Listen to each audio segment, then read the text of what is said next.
జీవ వ్యర్థాల వల్ల జరిగే అనార్థాల నుంచి ప్రజల ఇతర జీవరాశులను రక్షించేందుకు నిబంధనలు కఠినంగా అమలు చేయాలని అటవీ పర్యావరణ శాఖ మంత్రి ఇంద్రకరణ్ రెడ్డి అధికారులను ఆదేశించారు.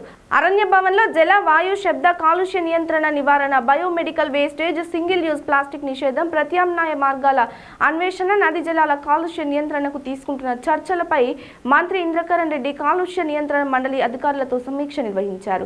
ఈ సందర్భంగా అన్ని రకాల కాలుష్య కారకాలు నియంత్రణకు పీసీబీ తీసుకుంటున్న చర్యలను కాలుష్య నియంత్రణ మండలి మెంబర్ సెక్రటరీ నీతు కుమారి ప్రసాద్ మంత్రికి వివరించారు.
జూలై ఫస్ట్ వీక్లో పంప్ హౌస్ పుట్టంపల్లి స్టార్ట్ కావాలి.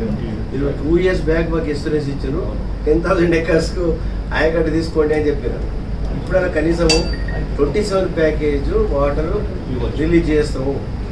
కూడా కొంత ల్యాండ్ ఎక్విజిషన్ ప్రాబ్లం ఉంటుంది. మనం టోకన్ కూడా జనరేట్ చేసి 1 crore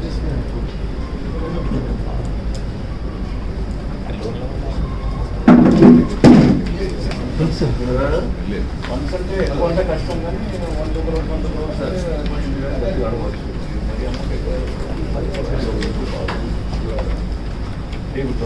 నేను ఇవ్వాల్సిందే.